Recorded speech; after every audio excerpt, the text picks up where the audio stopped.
Madam, all the participants from different colleges in city or? Sir, there is a participant from all over the world. All over the world. Okay. Sir, in few minutes means the number will increase. Oh, because of YouTube also. Yes. Yes. Okay. Many participants from Bangladesh, Malaysia, and Ireland. Few are from there.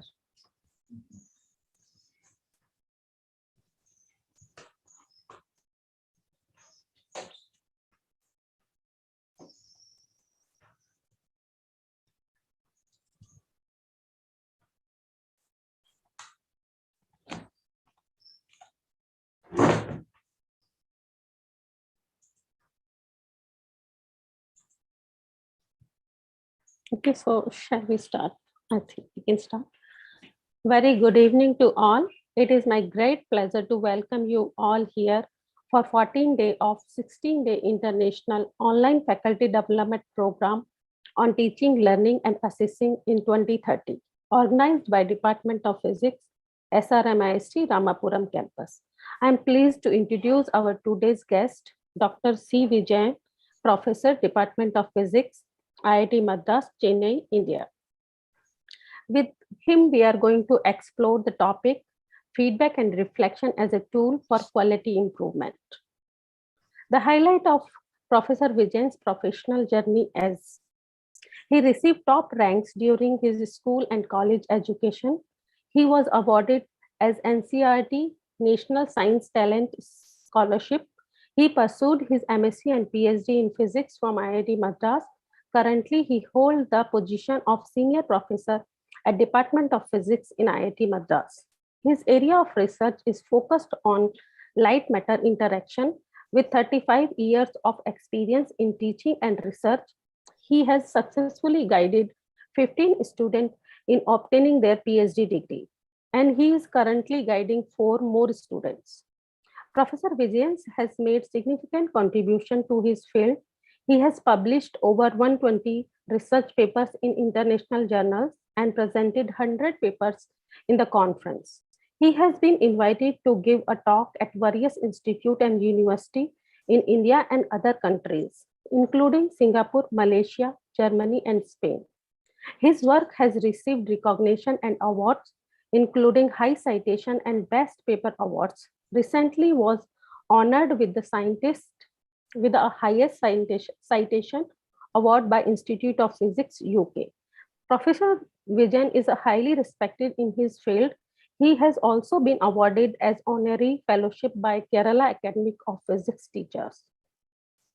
He is an accomplished author, having written a book on nonlinear optics published by Springer in 2021. In addition, he has authored a popular science book called The Wonder of Light in Malayali language, published in March 2023 by Kerala Sahitya Parishad. With this, I would like to invite our guest to take over the session. Sir, please. Thank you, Dr. Sanju Rani. Can I see some of the participants? All the videos off? Is it because we teachers find it interesting when we can see how the audience is receiving. Yeah. If possible, the participants to some of the participants can please switch on. Let me see I'm just setting my details. Settings, right? Gallery. Yeah, now we can see some faces. Good.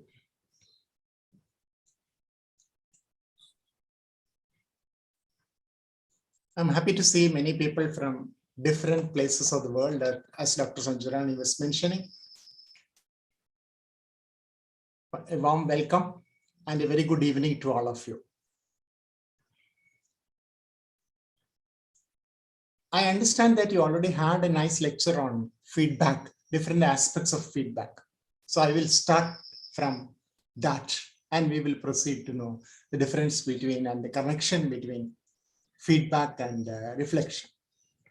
Both feedback and reflection are complementary, and they're techniques for quality improvement in teaching. In fact, not only in teaching, but also in life in general. Shall I start sharing my screen? I have nice pictures for you. Yes, sir, you can share. I'm doing that. I'm trying to do that. Share reflection.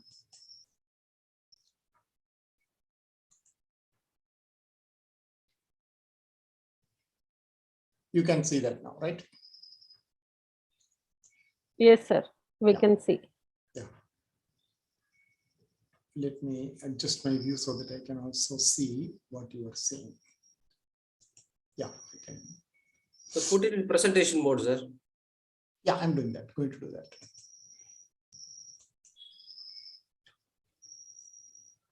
Now Fine, sir. Fine, sir. Very fine. Fine. Yeah. As I was mentioning, feedback and reflection are complementary techniques for quality improvement in education. Please look at this picture. This is the statue of the thinker. This is inspired by Descartes, and this is made by Rodin. It stands in Paris in the Rodin Museum. This has now become the symbol of reflection or thinking, deep thinking. And now what we are going to talk about is something related to deep thinking. The purpose of this is to ensure quality and excellence, and for the teachers to grow and glow as a reflective teacher, starting as a novice. The learning objectives of this session are as follows. What will let me tell you what will happen to you after an hour time. You will be able to recognize the different techniques of reflective teaching for excellence. You will be able to list.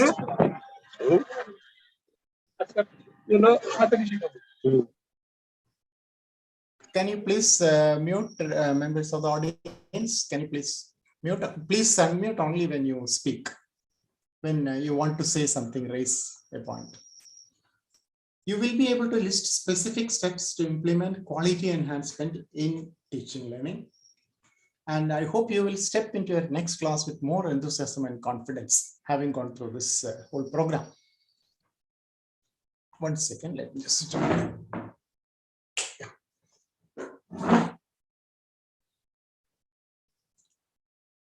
What is reflection? Let's first go to the theoretical part of reflection. What exactly we mean by reflection?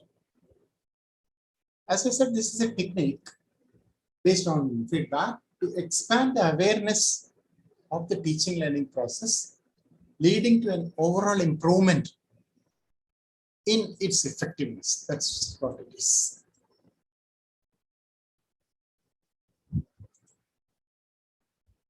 What are involved here? An expansion of the awareness.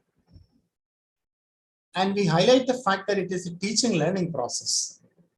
It is not that I think I taught well. I don't care whether they learned anything or not. That's not the point. It has some meaning only if the teaching has resulted in some learning. This is the purpose, and this sort of the first level definition of reflection in education. Now let's go to the next level of reflection. As you can see here, reflection is a deliberate and structured self-critical evaluation of our assumptions and practices. It is directed towards improvement of our teaching. You can see that I have put some of the words in a different color. Reflection is deliberate. It should come from within. The motivation should come from within the teacher. It's not that somebody ordered you to do a deliberation. A reflection. That won't work. So it is self-driven. It is structured. We all reflect at some time about something, including teaching.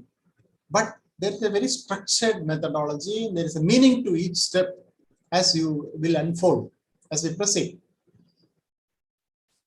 We have to remember that it is self-critical. We often criticize others, but during reflection, we are criticizing ourselves. So that's another important point. We are thinking about our assumptions and practices. We have different practices in the class, and these practices arise out of assumptions. And the whole process is directed towards our improvement as a better teacher.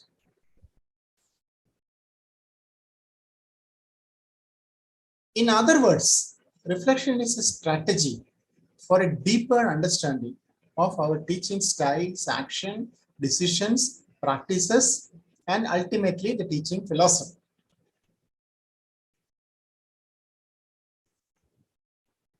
Chinese philosopher Confucius made a statement. There are three methods by which we may get wisdom. One is by experience. It is bitterest. For example, you touch fire and then you learn that it can cause you burn. That is a bitter experience, but you learn. By imitation, you see that somebody else has put his finger in fire and got a burn. So you are not actually, the bitter experience is not for you, for someone else. By imitation, looking at others, and by reflection. Nobody puts a finger in the fire, but you understand that fire has a problem. I mean, you will have a problem when you touch fire. So this is what he mentioned. And he says reflection is a noble method of attaining wisdom. In other words, by experience means from our own mistakes. Learning by imitation means learning from others' mistakes. And learning by reflection is a noble way. There is no mistake involved in this, without anybody's mistake, without anybody touching the fire and getting burnt. We learn about it, think about it, and get the wisdom. That's what he said, Confucius said. What exactly is reflection? What goes on in the process of reflection?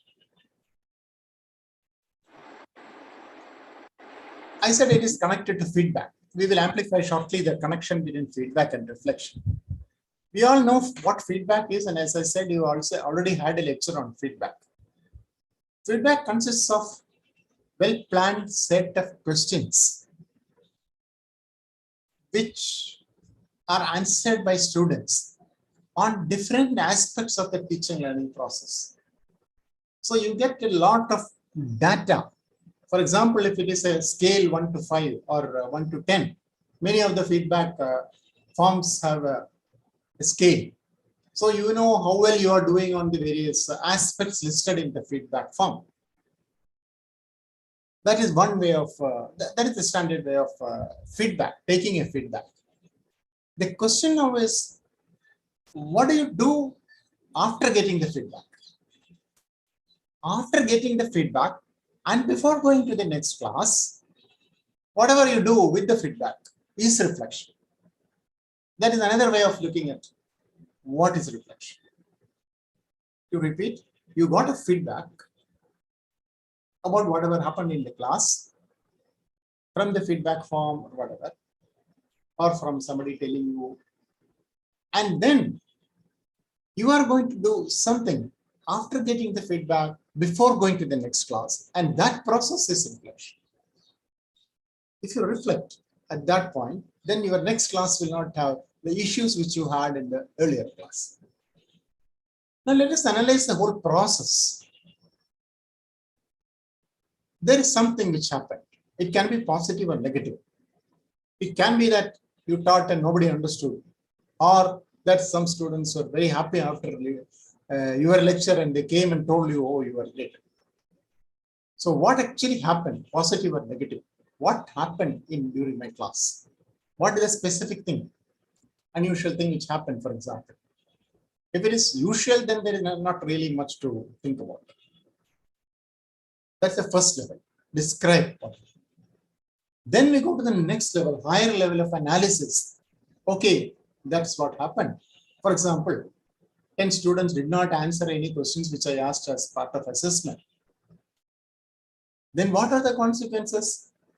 10 people did not answer, others also might not have understood. And these people are going to fail in the exam. So there are effects and consequences. What are the consequences? And how do we feel about it? It's an assessment, analysis of the situation. After analyzing, you come up with a plan. I modify my practice. If I do this way, what are the implications? If I do that way, what are the implications? If students did not understand, as I said, I conducted the test and I find that 10 students out of 30 did not understand. Which means I have to give more examples, or I have to repeat the description, or I have to show some video or something like that, some different aspect. We will discuss these things as we proceed. So that's my action plan. What am I going to do about it in the next class? This is pictured, this is shown in a different way here. The picture which you are looking at right now shows the connection between feedback and reflection. You see there are different numbers put in there and different colors. We'll go step by step. The first part is yellow-orange thing, observation and feedback. So let's go to 1. Something happened. What happened?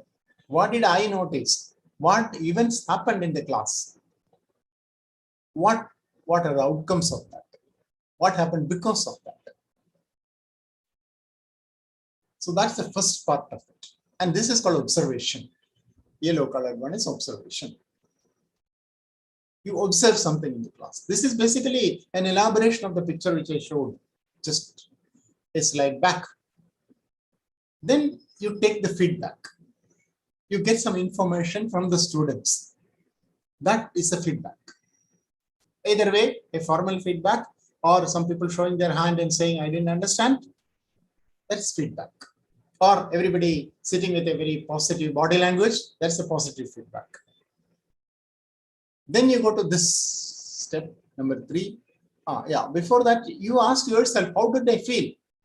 What are the emotions which I have?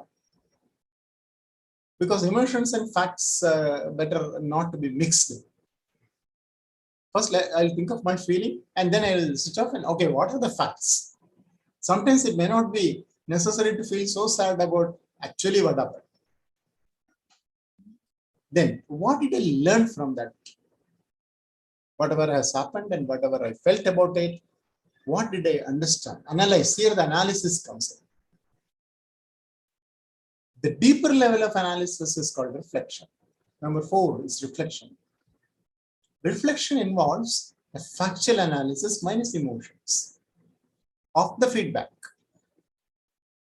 And then planning strategies so that I don't have the bad experience again, I have the good experience again. As I said, the experience can be good or bad. Any number of examples you can think of. People were talking throughout my class. People were trying to phone throughout my class. Or people were very attentive.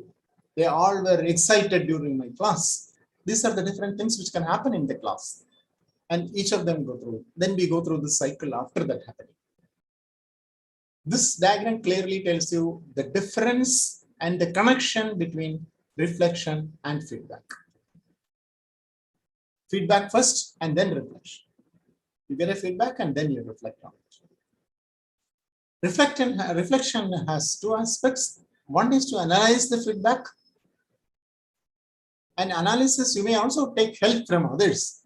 You could discuss this problem with some other colleague or look into a blog or some net resource and get a deeper understanding of what happened in your class, that particular incident. And then you plan strategy. The first part is to analyze it. And the second part is to plan strategy. So you should think of what are the implications. If I change my mode of teaching, if I introduce this, in the last class, I did not give an example. Suppose I decide to give some examples. What will be the implication? And what exactly am I going to do? What kind of example I am going to do?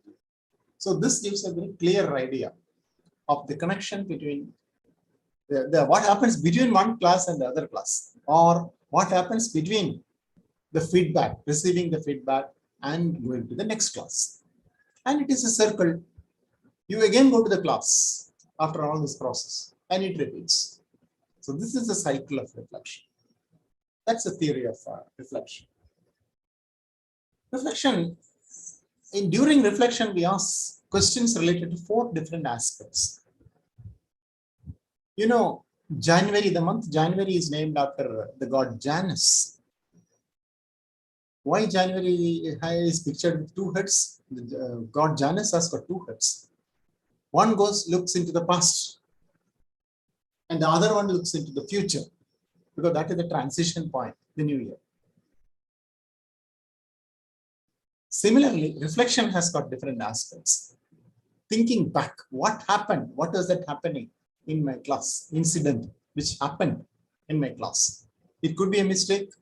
It could be a positive thing. If it is a mistake, if it's a bad thing, how I shall overcome that? That is thinking forward, thinking backward and thinking forward. Then you think inward. Whatever happened and my analysis, reflection on the feedback, what does it teach me? What does it contribute to my teaching philosophy? That is the next point which you think about.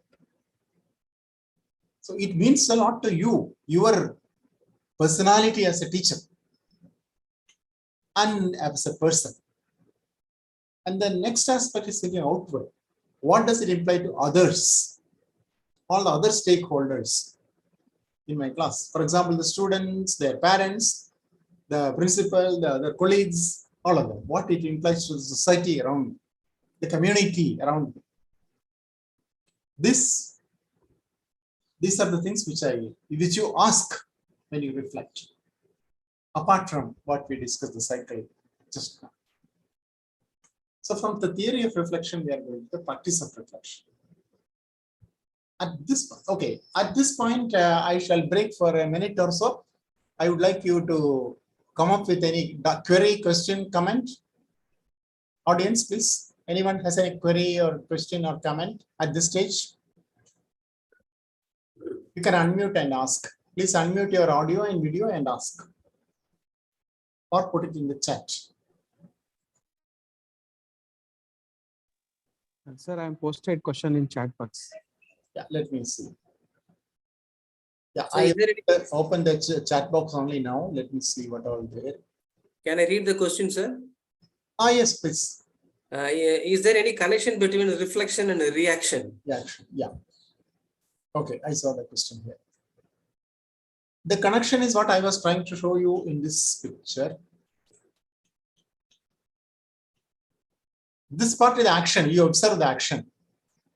And then this part is the feedback.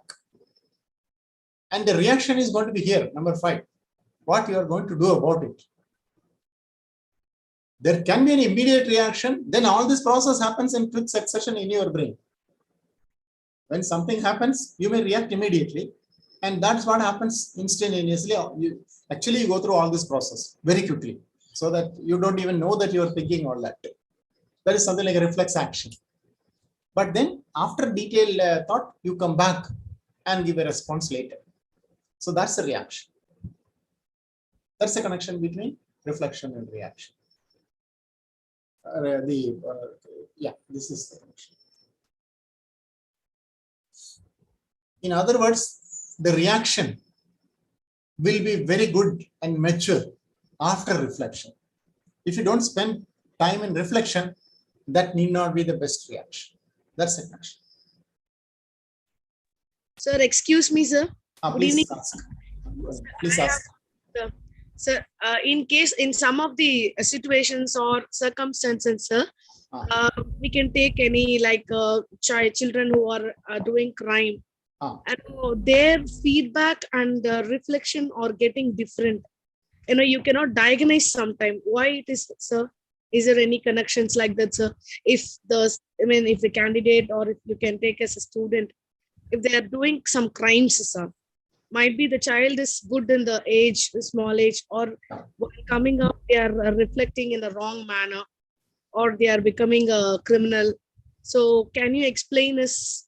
Yeah, the crime outside the domain of education, you don't have any clue. What they do in the class, you know, but what they are going to do, what they will be doing outside the class, you don't have any control, you don't have any clue. But in the class, if they misbehave, there is also a sort of crime. Then you can go to the discipline action and all that as usual. On the other hand, some tendencies, for example, like drug addiction, that a very observant teacher may be able to detect. For example, if the student is absent for many important classes, or the student is not as alert as the student used to be. So from these observations, you can reflect and arrive at some conclusions and contact your psychologist or whoever is there in the school to take care of that. But purely in the academic realm, academic domain, crime doesn't, I mean, we can't do anything about that part of it. Okay, sir. Yeah. I would appreciate when you ask question, you please unmute the audio and video and ask. Yeah. So that I can see from your face whether I am answering your doubt properly or not. That's the point. Okay, sir. Okay, sir. Yeah. Shall we proceed, and we will give chance at the next interaction. We will proceed, sir. Yeah. Okay. So we have gone through the different questions. We have gone through the theory, and we just introduced the practice. Okay. At this stage, there is a doubt which comes to all of us. That doubt is, okay, what happens if I don't reflect? If I don't reflect, what is wrong? What will happen to me? The answer is same.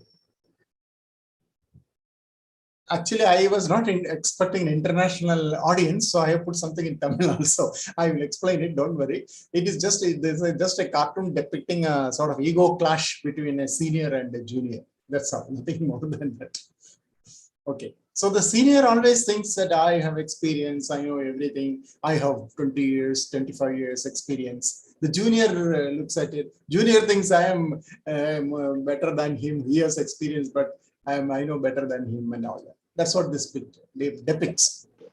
Now we can forget about it. Problem is this, if you are a senior, if you have 20 years of experience, you may be doing the same wrong steps. As far as teaching is concerned, year after year, all the 20 years, you are doing the same foolish method of the first year. You may be doing it. I'm not telling you are doing it. You might be doing it. How can that be prevented? If you get feedback, if you take feedback and you reflect on it, that can be remedied. Then every year you are improving. It's not easy to see. I have 20 years of experience, but I never reflect. In that case, I will be doing the same mistake 20 times. But I have only 10 years experience, but each year I am thinking about it, I am getting feedback, reflecting, modifying myself.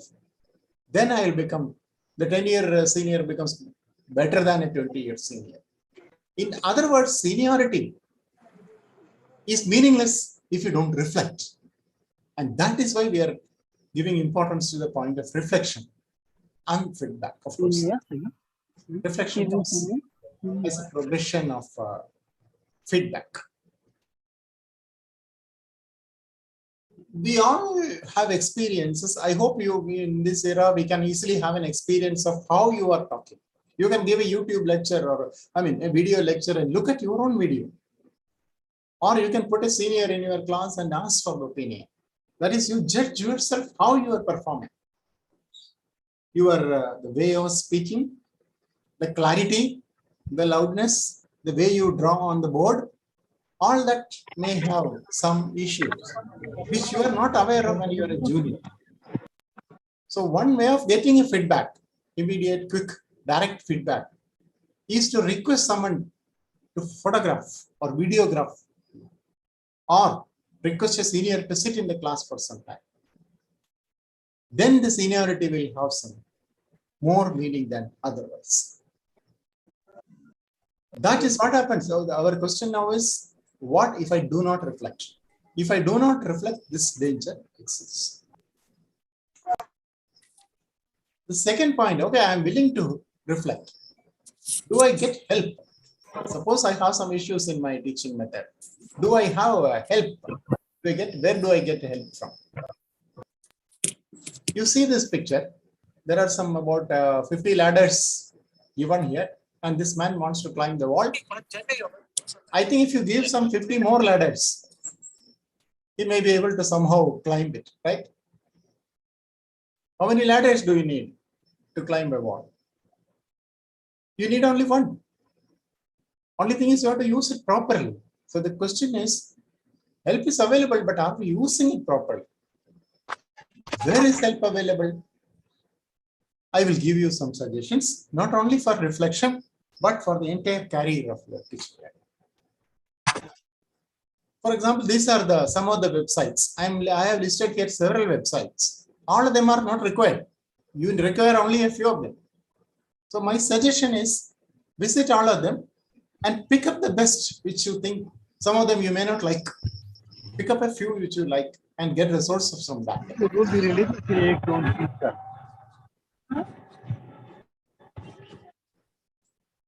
Okay. So we have, this is an Indian site, Diksha. NCERT is also an Indian site.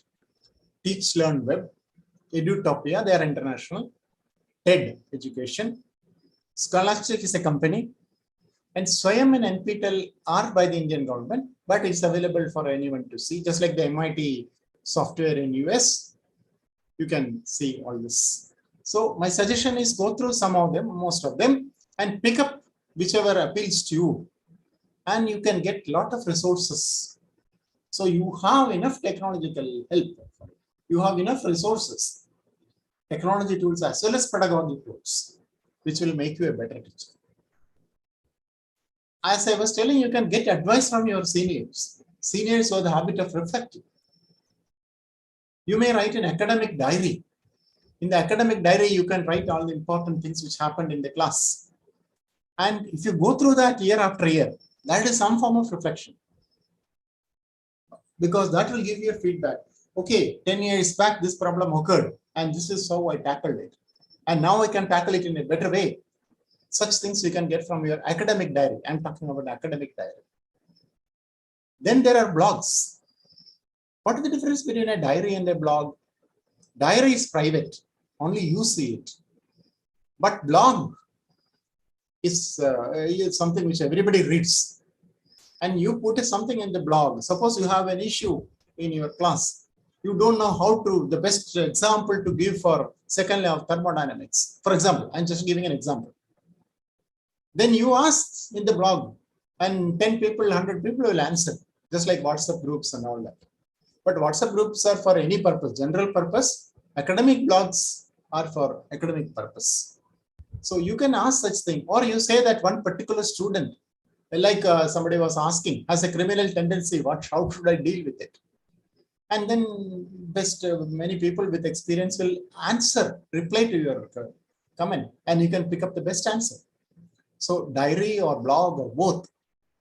What kind of academic blogs are good? Again, it's a matter of choice. There are hundreds of academic blogs. I suggest that you look at a few of them and choose which you like best, which you feel comfortable. It's like asking whether I should use Facebook or Instagram or WhatsApp. It's up to you. It's up to you. But I will suggest one. If you like, you can take that. And this is supposed to be by liked by everybody. This is by Ken Barnstable, an educational leader. And this is called a journey of learning. If you want to look at that, you either you Google either this name Ken Barnstable or a journey of learning. That will take you to the blog, which has got a lot of interesting and useful information. So you have several ladders. Actually, I'm suggesting several ladders for you. The point here I'm making here is that help is available. When you reflect, you get feedback, and when you reflect, you find some issues, but there are help available. How to overcome those issues? So that is the point here.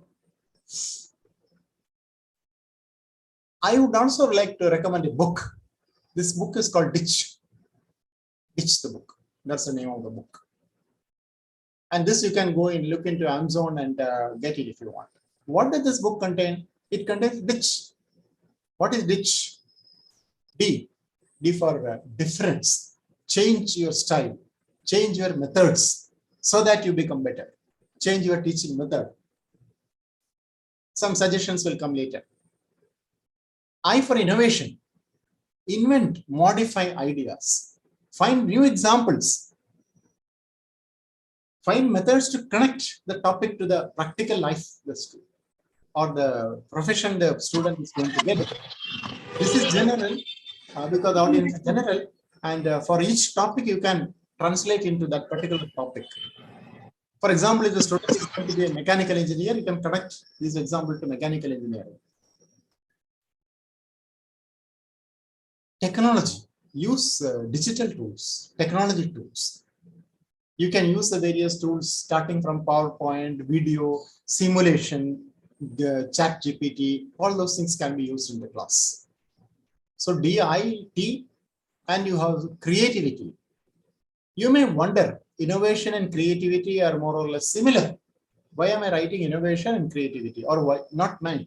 They are writing by the author Matt Miller has written both innovation and creativity. What he says is, by innovation, he means what the teacher innovates, the methods. By creativity, he means tap into the students' ideas. Tap into the students' ideas. For example, if you're teaching English poetry, for example, Wordsworth's famous poetry about the Tinton Abbey lines. He goes to the mountain resort of Tinton Abbey and sits there and meditates, and he sees nice river flowing and all that, and beautiful poem. That is supposed to be a beautiful, very beautiful poem. You are teaching that. You could ask students to go to the next nearest mountain and sit there and write what they feel, what they observe. Everybody cannot write this Wordsworth's poem. Sorry, I think I don't know whether I said it correctly, but it's Wordsworth's poem, Tinton Abbey lines. So the student cannot write as good as Wordsworth, but he can express at least in prose what he felt. And he can compare it with what Wordsworth has written in the poem. Similarly, let's take an example from science or technology. You want to give an example of second law of thermodynamics. So you give 2 or 3 examples. You teach second law, you give 2 or 3 examples, then you ask the students to come up with some examples. Now you give me an example. So you will be wondering, okay, do they know all this? But nowadays students are very informed. They are as intelligent as we are, but they're more informed. So you could tap their creativity. They could give you some idea. And if that idea is good, that example of thermodynamics is good, you could use it in the next year when you teach again. So this is what the book advises. And finally, hands-on, active cooperative learning. There is nothing like involving students, engaging students. At every stage, the student should be engaged and involved, not just merely passively listening. That is a very crucial point in education. Whatever is learned through this merely listening to the teacher's talk is not going to stay in their mind. You need active cooperative learning. There are specific techniques how to make active cooperative learning. We will browse through some of them also as a part of reflection.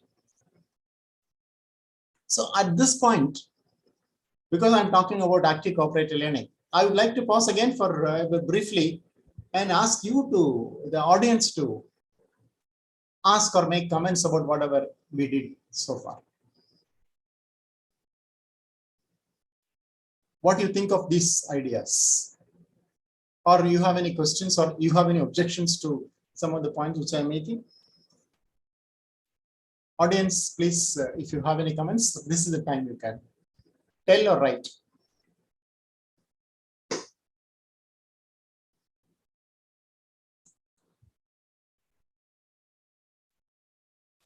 See, the issue here is of the attention span. When we merely listen to a talk, your attention span is only very short, a few minutes, very few minutes only. On the other hand, if you really participate, involve yourself. The next few things which I'm going to tell will be about active learning. I will talk about, I will give some methods also. I will discuss that active learning. Basically, active learning means engaging the students. How do you reflect about your class, whether you did active learning or not? You ask the question to yourself, in this class, what was I doing most of the time? 0 to 5 minutes, 5 to 10 minutes, 10 to 20 minutes, 20 to 30 minutes. What was I doing? What was the student doing? You reflect on that. And if your answer is that student was just sitting like that, I was doing all that, then your class is not a good class. In fact, that's why I was trying to stop and ask you. So the question you ask yourself in reflection is, during my lecture, during my class, what all was I doing? What all were they doing? That's the question you should ask. Yeah. Yes, we will come to eliciting answers and other points also. If you have any further comment or question, you can see my email address in every slide. You could drop in a mail and we can discuss. Now we go to a more deeper interaction. I would like to ask you to list some of the take-home questions. What do I mean by take-home questions? You just completed a class and you are walking back to your office or to your home. So what are the questions that come to your mind about the class and about the students? Or you just completed a whole course, you just had the last lecture. And after the last lecture, you are walking back. So what are the questions in your mind? Any comment on that?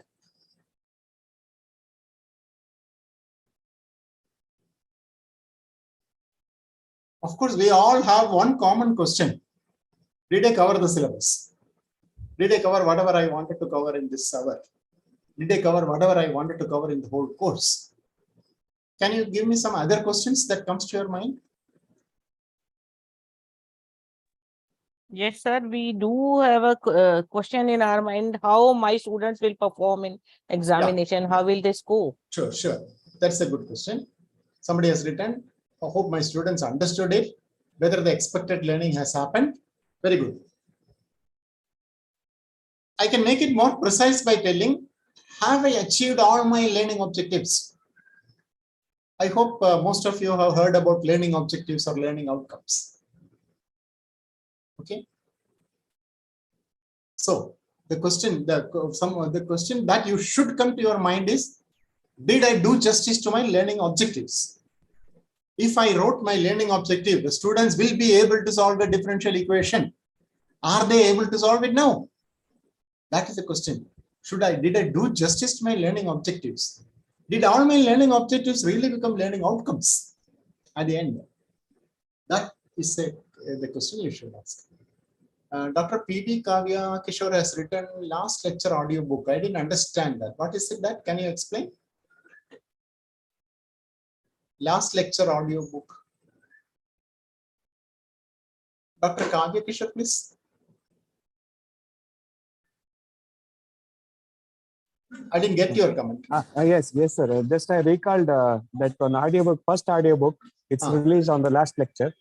It's happened in the, I heard that. Oh, you mean the last lecture, that particular yes, famous. Oh, yes, famous. yes, sir. Oh, yeah. Oh, that's really, okay. That's there in YouTube also. Yes, a book also.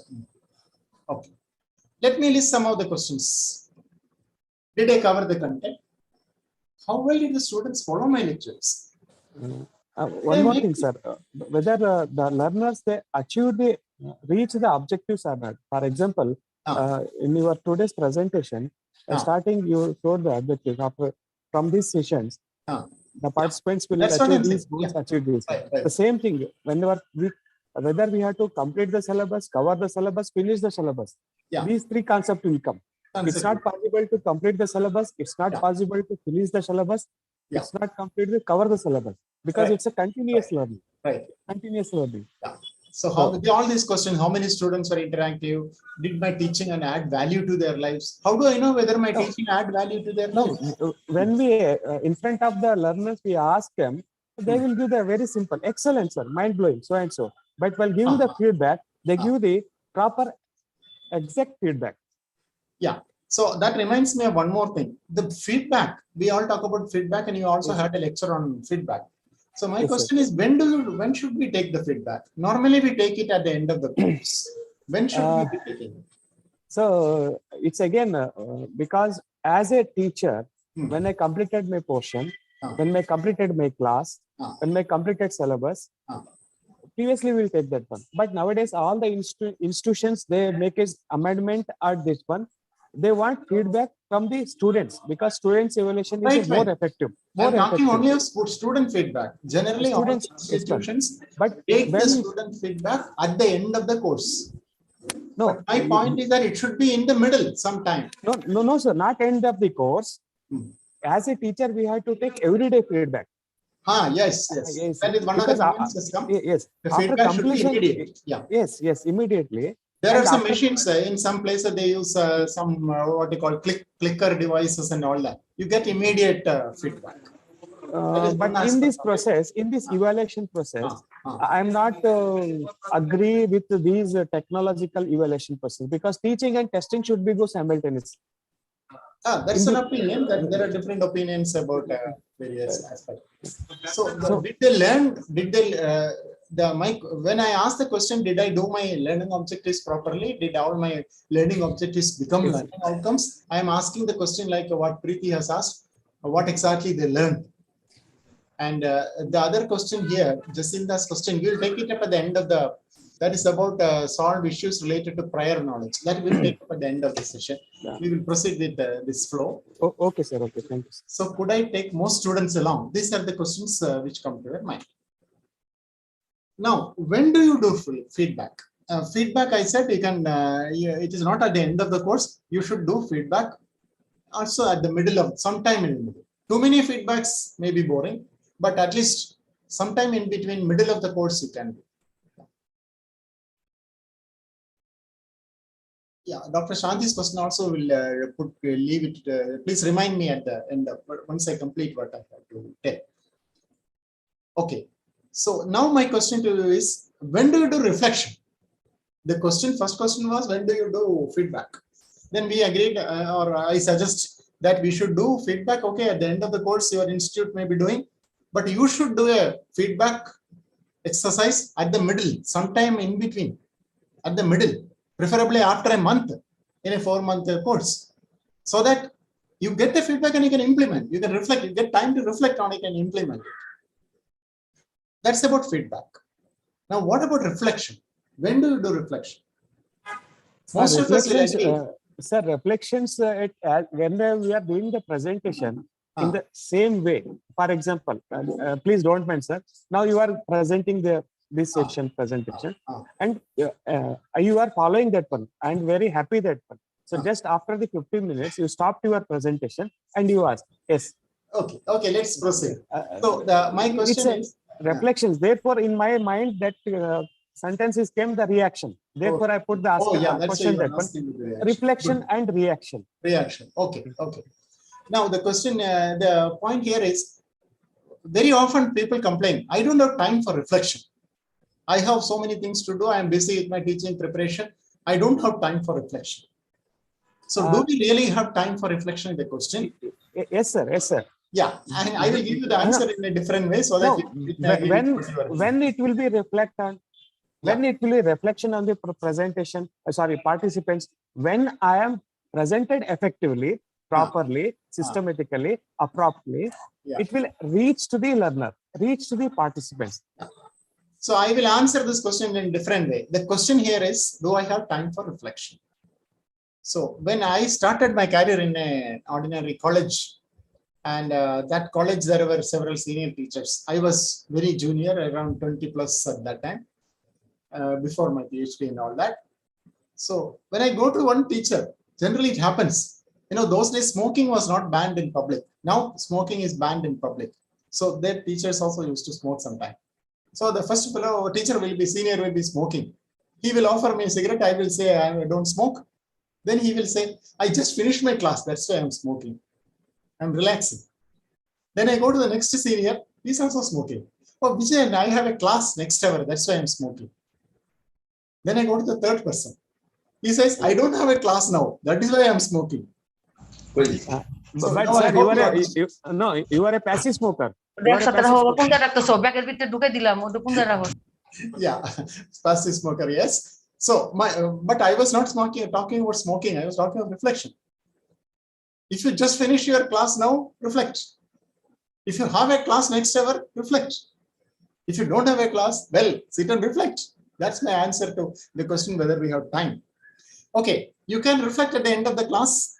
You can reflect at the end of the day, but not at the night at 10 o'clock when you are going to sleep. Then you may not get sleep. You can reflect using the techniques which we are describing so far. You can reflect at the end of the week, end of the month. But a very important reflection happens when you are on stage. This is called in situ reflection. In situ reflection happens when you are in the class. Is it required? Yes, it is essential. It is very important to have a discussion, have a reflection. Reflection means what? All this cycle process which we are talking about. And your computer here will do all that. You will have to do all that in the classroom. For example, look at some pictures. As I lecture, I'm on the stage, I'm giving lecture. I see some people starting to sleep. Then I have to reflect, right? I have to reflect. What is going on and what I can do. We will discuss what we will do at that time in a minute. So this is something, such a thing prompts you to reflect standing there. You can't reflect tomorrow morning and come back. At that point, you have to reflect and do something to stop it. What most teachers think is, okay, wake that person up, scold or something like that. Never do that. I will just give one strategy here. If one of the students is very sleepy and sleeping, first please understand that it may not be always the student's problem. It may be the student, he may be watching movie late night in the movie and late night and all that. That kind of thing is different. But if this, how do you help him to wake him? The best strategy is just ask a question to the next student. Don't do anything to this student. Just ask a question to the next student sitting next. Some simple question you can ask. That will wake up the whole class, not only this person, the entire class. Then one strategy. The other aspect, another example of in situ reflection, that's what I'm talking about, is that you are talking and students are looking at their watch. One student is looking at another student is looking at the watch. That's bad. That means you have to do something about it. They're not attentive. And worse than that, many students are doing that. I mean, they're so bored that when is this class going to end? By the way, our class is also going to end in 15 days. 15 minutes. So this is another happening. I'm giving it right now. I'm giving examples of in situ reflection. At what condition you do reflection on the stage.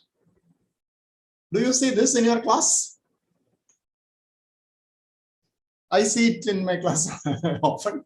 So you see that. In other words, you should look at the body language of the students in your class. You scan. You look at their eyebrow. Are they sitting like this or are they sitting like that? So how the eyebrow is turned with respect to the horizontal or vertical. So that is, so these are the conditions which prompts you to reflect in situ when you are talking. Okay, now let us discuss what you will do. First, look at this picture. You are doing a very good job, fantastic job. You are explaining fantastically, you are showing a nice picture. But what are they doing? They are doing various things. So what are the techniques? What are the specific action or reaction, whatever you call it, you will do at that point? Of course, you will reflect. That's a feedback. When students are yawning in your class, that's a feedback for you. So what are you going to do? Any suggestion, please? Sir, my experience that one, I will say the good morning. Oh, okay. Okay. Any other suggestion? And then we have to ask the question. We can watch the first learner and slow learner in the classroom by using reflection. Okay. We ask the question that one because it's human tendency. For example, in the class, yeah, asking a question. 50 learners are there. And among the 50 learners, 49 are actually participated. Only one learner is sleeping. Right. Yeah. Okay. But we will disturb. It's a human trauma on that one. Yeah. So, any other comment from other people? Any other suggestion? Change the topic for a while. Dr. Reena Rajput, Dr. Shanti, conduct a new activity. Yeah, very good. These are the things which will, all these listed things will help. Sir, I'm Selvi. That we can talk with the people. We Exactly. Right. You're right. Yes, sir. So But anyway, not to punish them, just we can start something, which makes that's what I was telling. So I was telling, for example, sleeping. If you ask the sleeping fellow to get up, and that will be sort of insulting and that will create negative emotion. But you just ask some question to the next fellow sitting next. Automatically, nobody will ridicule this person. That person also will wake up. Something like that. So activity-based session, Dr. Mariam Akhtar has written. Tell a small story, Dr. Kartika and Dr. Deepalakshmi has said, speak with them. Okay, all these things can be done. So the strategies are, but we are talking about reflection and feedback. So from that point of view, after every class, I reflect. Did I ask a question in today's class? How many questions did I ask in today's class? The more, the merrier. Okay. And then next one. 1 second. Yeah. Did I start a discussion? Again, the second law of thermodynamics, I gave an example earlier. Let's have a discussion on the effects of the second law of thermodynamics, or the effect of conservation of momentum, or the different methods of numerical integration, or how many other people have written poems about climbing a mountain and things like that. In any subject, you name the subject, social, whatever, English, or whatever, in anything, thermodynamics, or whatever, mathematics. Did I start a discussion? This you should start occasionally, because if you keep talking, that after 10 minutes, they will switch off. Did I call someone by name? That is important. Just get the names of as many people as you have and call the, yeah. You just ask someone, call by a name and say, that person, not only that person, everybody will be. Just imagine you call a name. In a class, everybody is talking and you are trying to explain something important, but everybody is doing various things. Suppose you call a name of some student who are there. For example, you call Vijayan, and then some 3 people with the name Vijayan will stand up. But that is, you ask them to sit down. What did you achieve by this? When you ask for 3 people to stand up, the rest of the class has stopped all their activities. They are all eagerly watching. What is going to happen to this Vijayan? The fellow who is standing up. That's all you wanted. You wanted to catch their attention. Oh, then you say, okay, sit down. Now I'll explain the second law of thermodynamics. That's where you go. But there is even a better technique. I want to tell something important in the class, in the middle of the lecture, an important theorem, an important method of calculation you want to introduce. At that point, everybody is talking to each other, or some people are yawning, sleeping, and all that. Then one strategy is, don't do anything. Just stay like that for a few seconds. You know what will happen? What will happen? A little slowly, but definitely, surely, all the commotion will come to an end. Everybody will stop all the wrong activities. And then they will listen to you. And you can now introduce the example of second law of thermodynamics. Principal Subaida Shah has written, just clapping their hands, tapping their toes and all that. I heard that in some countries, there are some, something like people are asked to stand up and sit down, or rub their eyes and things like that in between, so that they get a blood flow and slight change and all that. So that all breaks the monotony. Mono means same, tone means frequency. So if I speak in the same frequency, you'll all get sleep. So suppose we are angry and we give a WhatsApp message. We use bold, we use highlight, we use italics, capitals, all that. Similarly, while talking also, you can use italics, bold and highlight and all that. Different color, all that you can do in talking. Voice modulation. Yeah, Dr. Reena Rajput has written voice modulation. All that will help to break the monotony. Yeah, giving a 2-minute break and things like that. Show a simulation if it is an engineering problem. Show a video. If it's a Shakespeare drama you are teaching, show a video clip of Antony's speech. All will wake up. For example, these are examples. Make them contribute. That's why I have been telling repeatedly, Ask them to give an example of Kirchhoff's law, or ask them to tell about another poem or whatever. So all these steps will help to improve your quality of your teaching. Dr. Susan Jaishil, I practice some activities related to decision making. Could you give an example to the whole class, madam, please, Susan Jaishil? Yes, sir. I'm being a soft skill trainer for JKTI's company also, sir. So what I do is, being a management faculty, sir, I when I go for engineering classes, or either it might be MBA class or UT or whatever classes, sir. If I see to that the students are not in the mood, as you said, like what are the things that you listed, like what I do is that first I make them to laugh first, because I want the attention of either it is 60 or 80. I want everybody's attention. They like my class, they show interest in my class. It's because of the attention what I give to each and every student over there. So what I do is that I first try to see the faces of, because face is the main index of mind. So I try to grab the faces first. And by seeing that, I go for either it's a video session or I go for an activity, a small energizer activities. Very energizer activities. So by the energizer activities, I try to break down. I try to break their what do you call this, laziness, sleepiness, or whatever that they have. This energizes not only is a problem type of exercise, but also you can give like creative thinking. Perfect, perfect. So this is a good example of that. But you may think that, okay, MBA people can do all that. What about other subjects? For example, mathematics. I can also have an activity in mathematics. I give a problem, let's say an index, and I ask them to solve it. To solve this numerically, do I use Rangakuta method, or do I use whatever other method, the Osas method? Do I use this method, that method? Ask them to make a decision. So decision making can be not only in management, but also in mathematics or anywhere.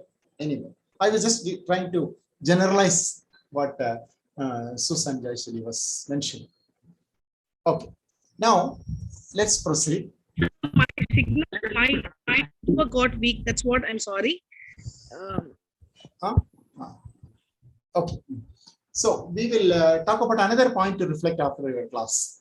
I will tell you a short, very brief situation. If you are not able to read it also, okay, I can read it for you. A small boy, 4-year-old boy, was in a car and eating apple. And he saw that when he bit the apple color changed. So he asked his dad, why does it change the color? And the dad gives a fantastic, scientifically correct answer. Because after you ate the skin of the apple, the meat of the apple came into contact with the air, which caused to oxidize, changing the spectroscopic nature and all that, he says. Then the boy says, are you talking to me? Are you talking to me? The answer is correct. Whatever the answer the dad gave is perfectly correct. Those who are in biology or chemistry will appreciate it. But then, is it the answer to be given to a 4-year-old student? So the point to reflect, we are talking about reflection. The point to reflect is, did you talk to them in today's class? That is a point of reflection after the class. Another point of reflection. Now, this, because of lack of time, I will run this as a, I will not run it as an interactive session. I will just quickly, if some quick responses are there, I will take. Suppose you taught about an amplifier. Then you want to set a question in the exam. Then you want to know whether they understood it properly. What is the question that you will ask? One question, standard question is, describe an amplifier circuit. Describe an amplifier circuit and explain with some examples. That will be a question. But is it a good question or a bad question, or what is it? You have any more comments on this? What question will you ask? I asked one question. Describe an amplifier. That is one question which I am asking. Is there any better question? As you can see, if I improve my question, draw the amplifier circuit, it is much better. Why is it much better? Because if you say describe an amplifier, they can by heart it from somewhere, and without understanding, they can tell that. But if I ask the question draw, it is more specific. They need a little more of deeper level of learning. And as Manikandan sir has written, analyze the given amplifier circuit. Yeah, I will simplify what you have written. That 10K resistor, suppose there is a 10K resistor in your amplifier circuit. Give them a circuit and ask the question, if I change the 10K resistor to 100K, what will happen? That question. Then they can answer it only if they have understood very. Oh, okay, somebody is asking why amplifier circuit cuts suddenly. Yeah, that kind of questions. Anything related to. And finally, okay, you can give two circuits and compare. Or finally, you can say design an amplifier, which will give me an amplification of 100, factor 100. That is the question you can ask. Similarly, even poetry analysis, wherever you can ask questions which they can answer not only by just mere remembering or rote learning, but also by thinking further. What it means is we are taking the student from the information level to the knowledge level and to the wisdom level. These three are different. They may have commonalities, but the duty of a teacher is to take them from information, knowledge, and wisdom. And the point of reflection is, have I taken them today up to that? What level have I taken to them? And what is the difference between them? One way of looking at it is, information is what we give in school or college. Knowledge is what they retain even after they leave. Einstein said, when one has forgotten everything one has learned in school, whatever still remains in your brain, that is knowledge. Of course, that's a little humorous statement. And then wisdom is what they will eventually develop. There is another answer to it. They say, when you Google, you are at the information level. And when you design your own website, you are at the knowledge level. And when you decide not to use computers anymore in your life, you are at the wisdom level. Okay, let us look at a scientific way of looking at this. Difference between information and knowledge and wisdom. Data is raw facts, figures, and tables. Information is data after collection and organization. Knowledge is systematic information. Information tested, analyzed, compared, generalized, and all that. All of them put together with experience becomes wisdom. So the teacher's duty is not to just to give you data, the student data or information, but slowly take them all the way to wisdom, so that they can design an amplifier if you're teaching an amplifier. They can even try to attempt a poem, write a poem if you're teaching English poetry. Like this for any subject. They can manage a crisis if you're teaching management. Like that. For that, you need to take them and hold them and take them to all the up to the level of wisdom with student engaging activities and all that. But you would immediately understand this, whatever I have written here. Most of you are familiar in another form, which is nothing but the Bloom's taxonomy. So this is what describe the amplifier. And this level, this is the bottom level. And the highest level is design an amplifier. Evaluation is compare these two analyze. Analysis means instead of 10K, if I use 100K resistor, what will happen? Like that. So all this, whatever I was describing is nothing but Bloom's taxonomy. I hope you would have had another lecture on Bloom's taxonomy aspects. So the ultimate reflection, we will close as the time has come. We'll close by saying that the ultimate reflection is, to what step did I climb in today's class, in this course, in this year, in my whole career? As teacher, when you sit for reflection, this is what you ask. To what extent? Yeah, right, revised. Don't worry about the name. The concept is important. Yeah, agreed, Dr. Kavya Kishore. It is revised Bloom's taxonomy. But whether it is Bloom or whatever, the point is, have you taken them from data to wisdom? And then we have to do that. So to what extent I have climbed in the revised Bloom's taxonomy or wherever. So that is the question that should be in your mind. I will close here with the hope that I have completed my learning objectives have now become learning outcomes. I hope you are able to recognize techniques for reflective teaching, and you are able to list specific steps to implement quality enhancement in your teaching style. And I do hope that you will step into your next class with more enthusiasm and confidence. Finally, for the international audience, I have something from Tamil Nadu. I have a statement from a great Tamil philosopher and poet and genius of Tamil Nadu. Tamil Nadu and India is proud of this poet Tiruvalluvar. And Tiruvalluvar, what he has said originally, I have written in Tamil language. For those who don't understand Tamil language, the meaning is also given. We hear a lot of things, a lot of advices from different people. But what we have to do is to reflect on that and digest it and practice it. Then only it is of any use. Merely listening, just like we said, engagement of students, activity and all that, merely listening is not going to help anybody. Listen from various sources, Tiruvalluvar says, and then make it your wisdom by Aparul. Aparul means somebody else's knowledge, and it has become your knowledge. For that, you have to reflect on it, digest it, and practice it in your life. So that will be the message I have written here. This is the big T is Tiruvalluvar. Big T stands for Tiruvalluvar, the saint of India, Tamil Nadu, and the small T is the teacher. We are all small T teachers, and the big T gives a message to the small T. So you can take this from the international audience, can take this from India at this point of time. Finally, I will give you some keys for success, not only in reflection, but in your teaching career. Let's go quickly through this. Whatever techniques you use, whatever pedagogy and technology you use, content is very good. You cannot compromise on content. So content and the way you communicate, that are very important. So content, there is no question of compromise on content. You want to do it effectively and efficiently. If you do it effectively, when you say you do it effectively, your learning objective is satisfied. Then you are effective. But if you're doing it in a very good fashion, you are efficient.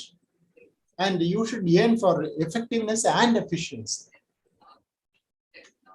Technology tools, we already mentioned, we have to use the necessary technology tools. And then we discussed just the last point, the learning objectives. To what level I am taking, whether it's Bloom or revised Bloom or whatever, am I taking them to wisdom from data?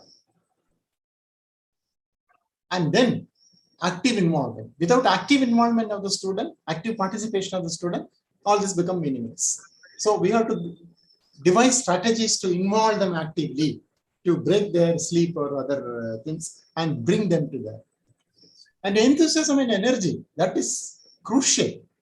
Suppose you are going for a mountaineering trip, like in India, there are many mountains in various places. Alps, suppose you are going to the top of Alps, and there is a driver who is driving. For example, in India, there are some railways and roadways are there. Suppose you are going by a bus. You want to go by a bus to a place called Ooty, which is on mountain top, or Darjeeling, which is also on mountain top. And when you go look into the bus, you see the driver is like that, sitting like that, tired and bored. Will you get into that bus? You will not. So I am hypnotizing all of you. Next time you go to a class, and if you don't have enough enthusiasm and energy, you will remember this, what I said now. That the driver who is going to take you to the mountain path is sitting like that in a bored manner. So the students should see you as a driver who will take them to the top of the mountain. So you can look at that. I have slowly developed all the necessary skill for the teacher, and I have left out one. What is that? What is that? Last one. R. Reflection. So caps it all. That's a reflective reflection. All put together. Okay. So these are the keys I would like to give you. This is not the end. This is the beginning of a new you, a more enthusiastic teacher from tomorrow onwards. A reflective thank you.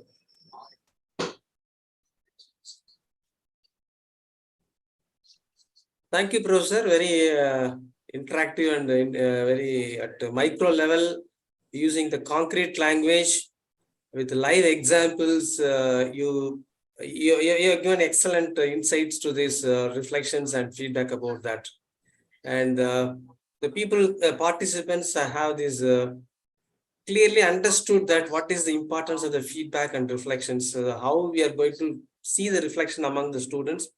And still most of the faculty members are afraid of getting the feedback from the students because I don't find any genuine reason on it. Now they have the clarity, what is the importance of this feedback and reflection. I think that fear has been removed from your excellent last 1.5 hours session on that.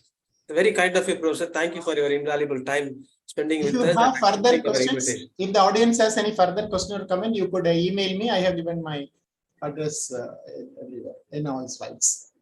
And is there any pending question which I have left out? The person who asked can, if they have not got the answer so far, they can ask. Participants, if you like to ask any questions to this.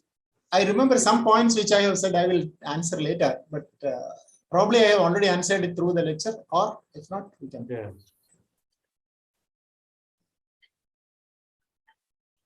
The person should not feel that I promised and did not. Okay. Let me see what it was. I vaguely only remember. I said I'll do it at the end.